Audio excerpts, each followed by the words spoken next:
Welcome back to the podcast today and today's episode. Today, I welcome Kelsey to the show. Welcome, Kelsey. Thanks, Johnny. I'm excited to be here. I'm glad you could make it. So, yeah, glad you're here as well. So, just a quick introduction to Kelsey, and then we're going to dive straight into the conversation today. So, Kelsey Aida is a best selling author, energetic alignment guide, and co host of the High Vibing It podcast, here to help you create a life you love and love yourself deeply through the process. As an emerging voice in modern spirituality, Kelsey has authored several transformative books, including Letters to the Universe and My Pocket Guide to Manifestation. Beyond her books, she empowers her community through international retreats, impactful online courses, and her five-star rated podcast, High Vibing It. Kelsey, I want to start off by asking you, what is energetic alignment for you? I love the term. I just love to hear what it means for you. Yeah, it took me a while to land on that because I could never describe really what I did. But to me, it's like a holistic approach of getting all of you on board with the goal. So let's say you're trying to manifest more money or love or whatever your goal is in life. You want all of you to be on board. So, meaning your thoughts are supportive of the goal, your actions are supportive of the goal, your energy is supportive of the goal. So, when I say alignment, I mean getting everything lined up to support you in achieving the goal. Ah, got you, got you. So it's not just like you might be taking the action towards something, but your thoughts aren't quite believing it. That's not quite lined up. But likewise, if you're just thinking about it and you're not doing anything, that's also not lined Right. up. Okay, got you. Precisely. And then, like, let's say you could be doing the action and the thoughts, but maybe you have like some sort of blockage in your energy that needs to be cleared. So then there's so many layers to alignment. So it really is a broad blanket term.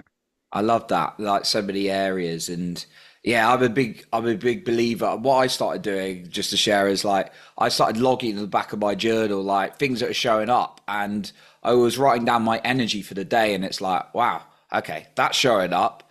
And actually, I wasn't feeling so good today, or I did maybe a couple of bad habits. It's like, oh, maybe things weren't showing up so well. So I've certainly noticed that alongside taking the action. So I love that you're integrating it all together. And there's Thank you. one of my mentors I learned from, and he's really good on talking about. He particularly talks about like human behavior. He's a very good entrepreneur, but he was saying about like, if you just meditate all day on more money, all you're going to get is an eviction notice. So there's the action part as well. So I love that you've got that whole integrated area for it. So it'd be really interesting to hear a little bit about your story in terms of energetic alignment and what got you into this area. Yeah, my story is kind of crazy. I have like two dark night of the soul moments that really shaped me into being like a manifestation, self-love, energetic alignment teacher. And the first one happened in my late teens, early adulthood, and I was training my whole life to be a professional dancer. But of course, as many young dancers do, I got injured. And in that, I just spiraled into a depression. I was like, I can't live my dream anymore. This is what God designed me to do. It's being taken away. My body is betraying me. And I spiraled into this 3 year long depressive episode. And towards the end of it, I just realized like, I wasn't always depressed. I used to enjoy my life. I used to have friends. I used to have hobbies. I used to have passions. Like, I need to figure out how to enjoy my life again. So I basically said like a Hail Mary prayer to the universe. And I was like, whoever's listening out there, like, send help. I'm willing to do whatever it takes to feel better. Like, if I continue on this trajectory, like, I'm going to probably have to commit suicide. Like, this is not working out for me. And when I asked, of course, I received. And all of these resources started pouring into my life. And I started working with a therapist and a shaman and learning about energy and learning about manifestation and the power of your thoughts and positive affirmation. And everything was just clicking in my head. I was able to get better with everything that I was using, and not just like better, but even better than I felt before I was depressed. And I just had this overwhelming urge like, I need to teach everybody what I've learned. Like, why does everybody not have access to this information? And that's when I decided to start a blog. I started writing articles on anxiety and depression and healing and manifestation and self love on my website, kelseyaida.com. And then that evolved into what's now multiple books, a podcast, international retreats, online courses, all kinds of ways that I like to help people. And then even after that, like I had another episode where I moved across the country, and this was a post breakup, and I was so sad. My heart chakra was just like ripped open. And I moved from San Diego, California to Columbus, Ohio, which everyone still to this day judges me for. They're like, ew, why would you move to Ohio from San Diego? Like, that's crazy. And to me, I was just like, need something new, need something fresh. It's super green and gorgeous here. So I went. And when I went there, I had like this spontaneous Kundalini awakening, which I don't know how much you know about Kundalini energy, but they say that like at the base of our spine, we have like this life force energy kind of coiled up, and some things can trigger it to kind of align all the way up. And then you become more quote unquote enlightened. So they say. And so overnight, I had this weird like awakening, and all these psychic gifts opened up, and I was able to talk to dead people and all this stuff that I couldn't do before. And that only just helped the work that I do so much, because I can read people's energy. I can see if there's blockages. I can kind of get into their head in a helpful way of like, did you notice that you're thinking this? Did you notice that you're sabotaging in this way? And so, yeah, long story short, it's been a ride, but here we are. Oh wow, nice. Going from a particularly like you openly share the dark place from not really being happy with life, well, really down in life, and then going through your own experiences, reaching out like spiritually for some kind of guidance from some kind of help, and that move you forward. What like if someone right now was perhaps in that space of like, oh, things are really tough and I find it quite dark, and it's I've been in those spaces where it's like energetically to do anything, like even go for a shower can be quite Yes. exhausting, right? And that's a win. That's a win as opposed to me working for like 6 hours in this evening because I want to. But so it's like, but when you're in that state, for that person maybe in that place and been there many times a few years ago, but it's quite difficult. What guidance can you give them if they're just like really lack of energy, they're really not looking forward to life? Yeah. So, two things. One, you were not designed and meant to just live a miserable life. Yes, pain is a part of the process. There are seasons for it. But if it's something that's lasting a long time, just know that it's not like your destiny and it's not forever. I want you to think of, if you're depressed, think of depression as a cold for your soul or for your emotions, right? When you have a cold, you don't freak out and think, oh my God, I'm going to have a cold forever. This cold is going to kill me. You're just like, oh, okay, I'm out of commission for a few days. Let me drink some Gatorade. Let me stay in bed. Let me eat some chicken noodle soup and I'll get better. So I want you to think of your emotional body as the same, and know that your emotional body has the capability to heal itself.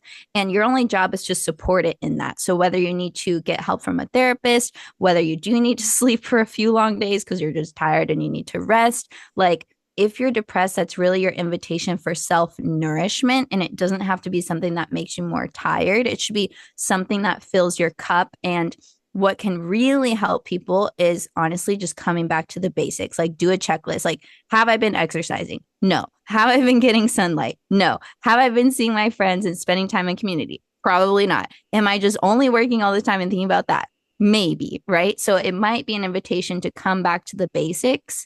And then if you start coming back to those and it's not helping, then I mean, you might need medicine, you might need help professionally, and that's okay too. Ask for help.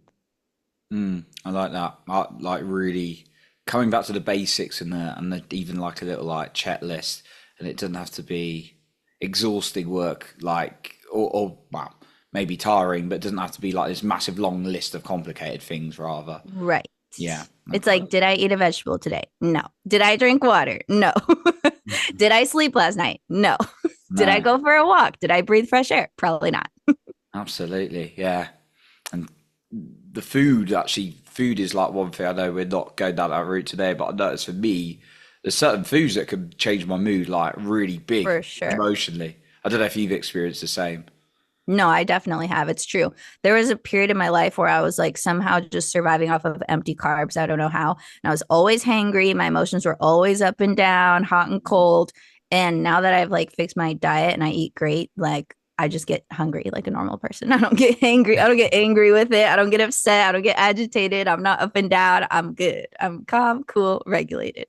Oh wow, yeah, that's cool. So with your, you kind of touched on, and I know you do a bit of work with people self love and really building a better relationship with themselves. For you, was there anything when you were like in perhaps like coming out of your going in your journey of that real dark place to moving through that helped with your self love? Maybe you mentioned some spiritual practices, some other things. Was there anything in particular that really helped you, or maybe it was a few things? Yeah, there was definitely a few things, but I would say the most powerful one was learning how to hold space for myself unconditionally Mm, and making my feelings okay. Because now looking back on the depressive episode, I feel like I was in it longer than I needed to be because I was judging the sadness. So instead of taking time to connect with it and actually feel it and process it and move through it, I was just like, I shouldn't be feeling this way. God's punishing me. Like, I don't have time for this. And I was literally spending so much energy trying to fight and suppress and deny like how I was actually feeling that I was just stuck there longer. Whereas if I had had the tools I had now and I could say, look, I'm really upset. My life is not going the way that I wanted it to go. That's a normal reaction. It's okay and valid for me to feel like that. Let me give myself grace for 10, 15, 20 minutes a day, a week to really just go there and be as devastated as I am. And the really fascinating thing is when you allow yourself to feel your feelings wholeheartedly without judgment and you just kind of hold space for them to move through your body, what you actually find on the other side is relief. mm, But we're not taught to go towards it and through it. We're taught to run away because it's a scary thing. It's a big thing. It's an uncomfortable thing. And we often feel like it's so overwhelming. Like thinking about going to that state or allowing that state in the body feels like, oh my God, if I feel this feeling, I'm going to die.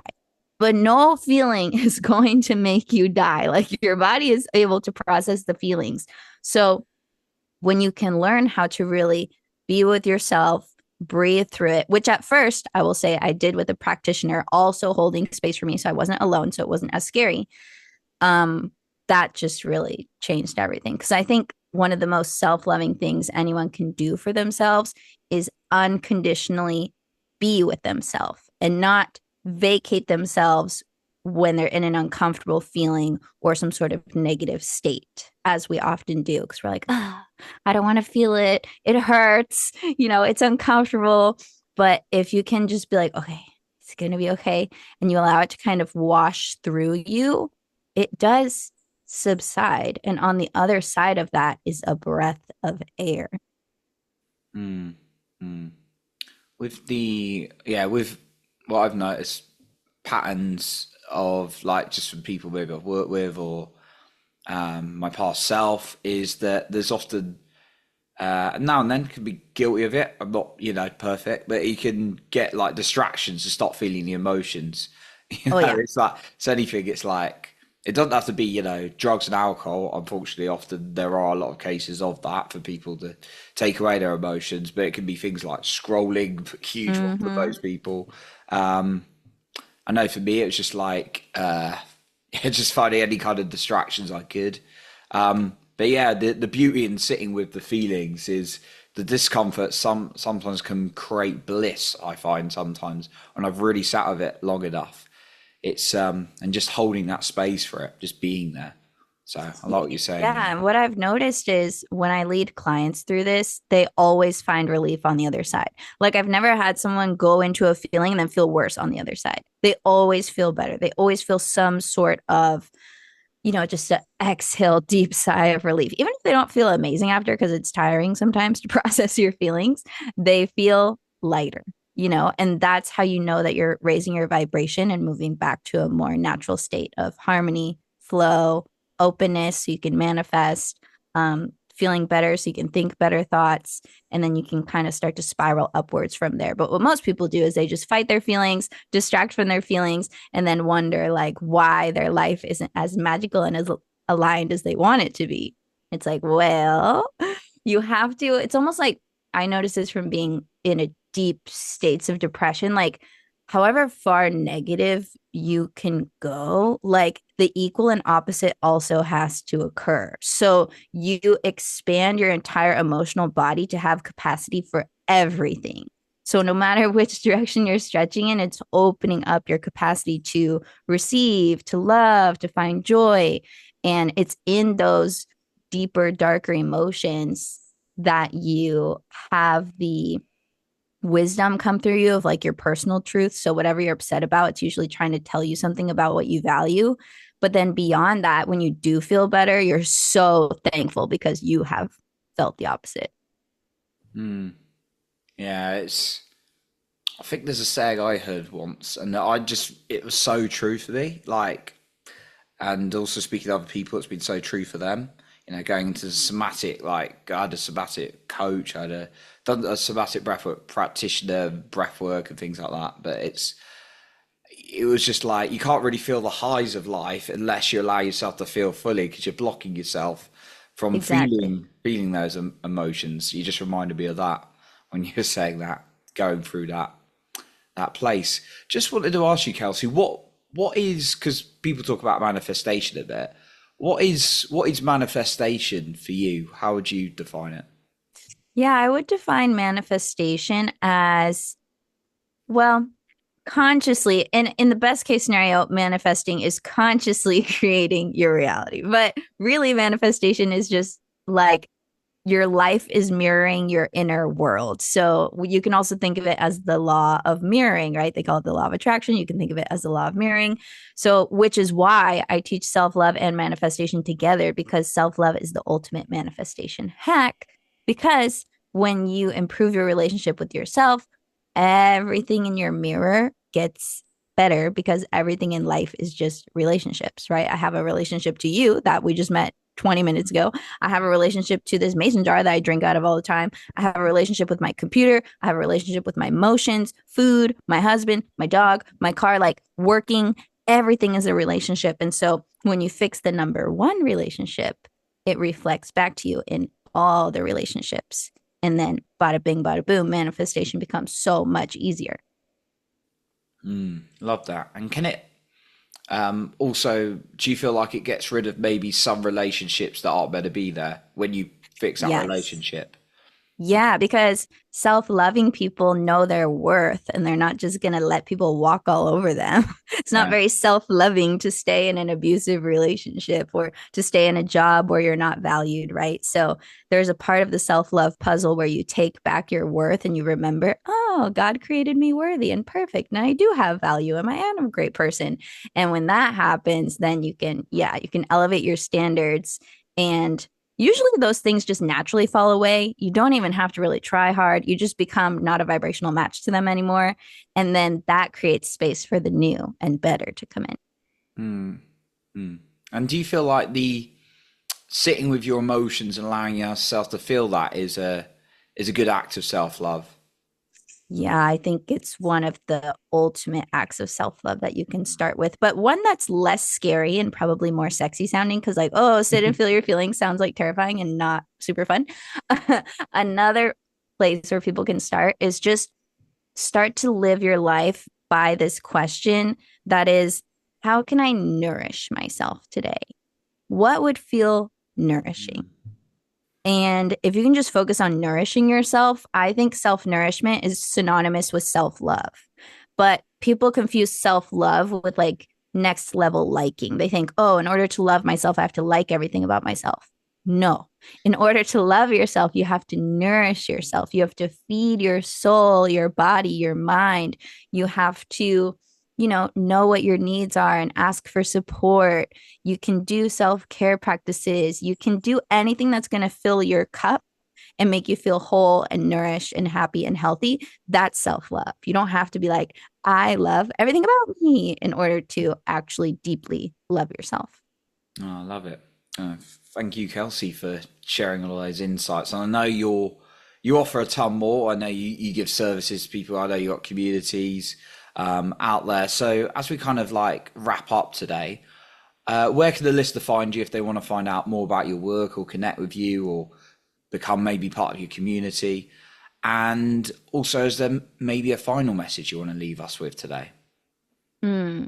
Yeah, let's start with the final message. Okay, let me see what the message needs to be for everyone listening.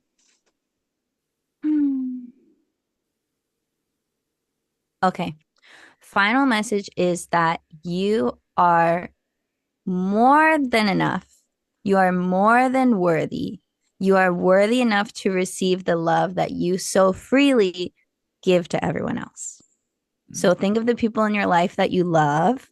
You wait on them, you nourish them, you care about their feelings, you honor their needs. You know, if you can just turn the mirror and start doing that for yourself, that's all. That's all it takes. Just think of your puppy. Think of someone or something. Think of your kid. Whoever you love the most, how do you treat them? Now just start treating yourself like that. That's the most simple way I can put it. Mm, it's a great point to leave us with. Mm-hmm. And then as far as connecting with me, you guys can connect with me on social media. I'm Kelsey Aida everywhere, especially Instagram. I love Instagram. YouTube, I'm bringing my YouTube back from the dead. I'm about to be getting in there, bringing some really good content to you guys on money manifesting, self love, all the goods. Obviously, High Vibe in It is a great free resource. Also, my podcast that I co host with my friend, Lindsay Robinson. She's a hypnotherapist, so it's really fun. She's like the subconscious mind lady. I'm the self love manifesting lady, and we have cool guests on. Maybe we'll have Johnny on next. Um, and yeah, that's where you guys can find me, kelseyAida.com as well. I also have a free mini book for any of the ladies who are listening to this that want to dive deeper into self love. So I'm sure he'll link to that in the show notes. And there's also a course that I have called Radical Self Love. That's one of my most potent, transformative programs for people that they can tap into, where I teach you all the best practices that actually work and none of the fluff that you don't need. Phenomenal. Lots of resources and support you're offering. So yeah, like Kelsey was touching on, it'll be linked in the show notes below this, so you can find it there. Once again, Kelsey, thank you for coming on today. Yeah, thanks for having me. This was great. Appreciate it. So that concludes today's episode, and remember to lead with your heart and not with fear.